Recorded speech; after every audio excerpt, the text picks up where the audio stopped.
a proposé à des cuisiniers des cantines scolaires du territoire une journée de formation autour de l'équilibre nutritionnel, le travail des céréales et des légumineuses et des légumes de saison. Là, c'est un fraisier à base de farine de sarrasin et amandes caramélisées. Bon, c'est histoire de se faire un petit dessert aussi sympa. C'est des fraises, elles viennent juste d'arriver. C'est la saison. Donc une génoise à base de... On peut mettre un peu de sarrasin sur la génoise. Ça va mettre du croquant, on lui met des amandes. Sarrasin, on en a localement, donc aussi source de protéines. Donc on va faire un fraisier à base de sarrasin et amandes. L'objectif, c'est de les aider à concevoir leur menu, notamment les menus végétariens, à avoir des menus équilibrés aussi.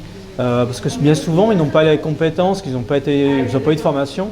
Donc on les aide à faire des menus équilibrés, à faire des menus végétariens qui soient riches en protéines végétales et qui soient, qui s'aplaisent aux enfants aussi surtout.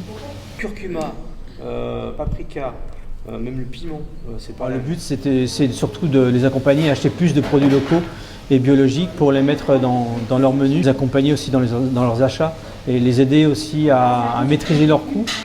L'idée, c'est petit à petit d'essayer de faire une communauté de cuisiniers sur le territoire et de leur faciliter la vie parce qu'ils sont isolés dans leur cuisine. Essayer de les faire se rencontrer, c'est déjà beaucoup.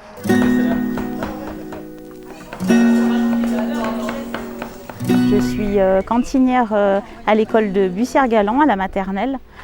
J'ai une petite structure parce qu'en ce moment j'ai 24 petits et les formations c'est vraiment un bénéfice pour la production par exemple de menus végétariens où on acquiert des méthodes de préparation et on régale vraiment nos enfants. On essaie au maximum d'avoir des produits locaux, du brut, on cuisine tout sur place. Et là, c'est un chou-fleur au beurre pimenté. Mais ça marche aussi pour les enfants, contrairement à ce qu'on pourrait croire. On n'est pas obligé de prendre du piment fort, on peut prendre du piment doux. Et c'est une marinade que l'on fait avec de l'huile d'olive, du thym, du sel, et on fait mariner notre chou, mais chou entier même. Toutes ces formations, elles apportent de la connaissance théorique, des techniques, des astuces, des temps de rencontre, des échanges aussi entre les cuisiniers.